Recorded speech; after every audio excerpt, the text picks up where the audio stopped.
কুমিল্লার আদর্শ সদর উপজেলার সীমান্তবর্তী গ্রাম অরণ্যপুর। এখানে দিনের শুরু হয় রঙের খোঁজে, তারপর মোম গলে রঙিন হয় তুলি, নানা নকশাতে তৈরি হয় বাটিকের কাপড়। প্রথমে সাদা কাপড়ে তুলি দিয়ে আঁকা হয় ডিজাইন, তারপর মোম দিয়ে ঢেকে দেওয়া হয় নির্দিষ্ট অংশ। রঙের ভাঁজে ভাঁজে লুকিয়ে থাকে গল্প, যা ফুটে ওঠে ধোয়ার পর। রং হইতে আপনার ওয়াশ হইতে আপনার লুঙ্গির কাজ হইতে থ্রি পিস শাড়ি সবে কাজ শিখে গেছি।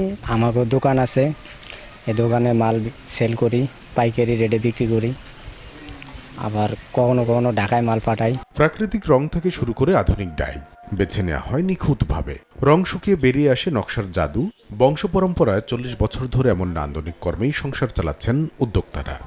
সরকারি কোনো আমাদের সহযোগিতা নাই। ক্ষুদ্র শিল্প আমরা বাটিকের উপর কোনো লোন সুযোগ সুবিধা এখনো পাই নাই। রং ডিজাইনে নজর করা বাটিক পোশাকটা নেয় ক্রেতাদেরও। অনেক কমফোর্টেবল, তারপর থেকে আমার মনে হয় ডিজাইনটাও একটু ভালো লাগে আমার কাছে। দামেও ঠিক আছে আমাদের মতো মিডল ক্লাসের জন্য। পিওর কটনে হওয়ার কারণে হচ্ছে যে সবাই বডিতে অ্যাডজাস্ট করতে পারে, যার কারণে হচ্ছে যে বাটিকের চাহিদা এত ব্যাপক। যদি সরকার আমাদের দিকে একটু নজর দেয় তাহলে এটা আমরা বিশ্ববাজারে এটা আমরা তুলে ধরতে পারবো। মাটির গন্ধ, রঙের মিশেল আর কারিগরের সৃজনশীলতায় কুমিল্লার বাটিকের কাপড় যেন পুরো এক শিল্পকর্ম।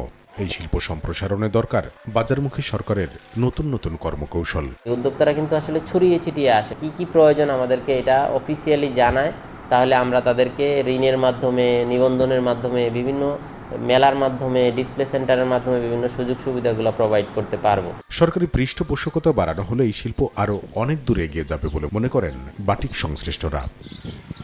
সময় সংবাদ, কুমিল্লা।